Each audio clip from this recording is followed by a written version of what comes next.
বিসমিল্লাহির রহমানির রাহিম। আল্লাহ সর্বশক্তিমান, সকল প্রশংসা আল্লাহ তাআলার জন্য। আল্লাহ পাক ব্যবসাকে হালাল করেছেন, সুদকে করেছেন হারাম। বর্তমান যিনি উপদেষ্টার প্রধান আছেন ডক্টর মোহাম্মদ ইউনূস, তিনি গ্রামীণ ব্যাংকের প্রতিষ্ঠাতা। তিনি 5,000, 3,000 টাকা এভাবে ঋণ দিয়েন। এখন বর্তমানে 50,000, 60,000, 1 লাখ, 2 লাখ টাকা ঋণ দেন।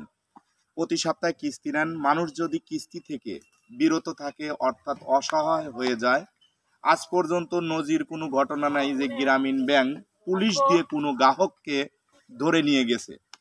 কিন্তু ব্র্যাকের প্রতিষ্ঠাতা ফজলে রাব্বি চৌধুরী, তিনি সুন্দরভাবে একটা প্রতিষ্ঠান গ্রামীণ ব্যাংকে ফলো করে ব্র্যাক তৈরি করেছিলেন। ফজলে রাব্বি চৌধুরী মারা যাওয়ার পর থেকে ব্র্যাকের যিনি ডাইরেক্টর আছেন, আমেরিকাতে বসে আছেন, আমেরিকার সব কিছু খাচ্ছেন, আমেরিকার নিয়মে চলছেন। বাংলাদেশের মানুষ যখন অসহায় হয়ে পড়ছে, ঋণগ্রস্ত হয়ে পড়ছে, ওই সকল লোকদেরকে কেস কাছারির মাধ্যমে পুলিশ দ্বারা অ্যারেস্ট করে তাদেরকে জেল হাজতে প্রেরণ করা হচ্ছে। বাংলাদেশের সাথিয়া উপজেলা নন্দনপুর ইউনিয়নের সন্দাহ কেন্দ্র থেকে, পাবনা জেলার সাথিয়া উপজেলা সন্দাহ শাখা থেকে অনেক লোকে জেল হাজতে প্রেরণ করেছেন।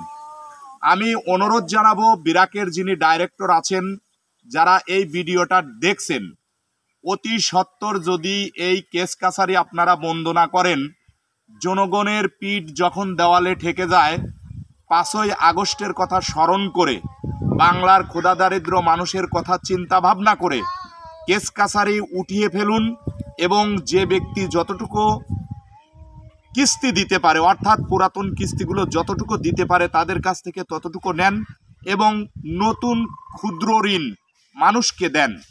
আপনারা 2 লাখ, 3 লাখ, 1 লাখ, 1.5 লাখ করে লোন দেন। একজন মানুষের প্রতিদিন আয় হচ্ছে 400 টাকা। আপনি যদি 1 লক্ষ টাকা ঋণ দেন, তাহলে মাসিক কিস্তি আসছে 9,500 টাকা। ওই ব্যক্তি ছেলে মেয়েকে পড়াবে, স্ত্রী সংসারকে খাওয়াবে কিনা কিস্তি দেবে। আপনারা একটা স্লোগান মনে রাখবেন, অধিক ঋণে দুর্গতি, স্বল্প ঋণে আয়নীতি। যদি সংসারে আয় না থাকে, কিস্তি আপনার কোথা থেকে দেবে? আমি অনুরোধ করছি, 5ই আগস্টের কথা স্মরণ করে, কোনো বিদ্রোহী গোষ্ঠী বাংলাদেশ সহ সারা বিশ্বে কেউ টিকে থাকতে পারেনি। 5ই আগস্ট 2024 কথা অনুসরণ করে আপনারা কেস কাছারি বন্ধ করুন। যেগুলো কেস করেছেন কেসগুলো তুলে নেন, আর যাদেরকে জেল হাজতে প্রেরণ করেছেন তাদেরকে জামিন দিন। নইলে ব্র্যাক নামের কোনো এনজিও বাংলাদেশের ইতিহাসে থাকবে না, থাকবে না, থাকবে না, থাকবে না। আপনি বাংলাদেশ সরকারকে যতই ট্যাক্স দেন, সুদ ঘুষের ট্যাক্স, বাংলাদেশ সরকারের ন্যায় নীতি নেই। যারা অন্যায় করেছিল, এখন তাদের কি যে পরিস্থিতি হয়েছে, টিভির পর্দায় খবর দেখলেই আপনারা বুঝতে পারেন।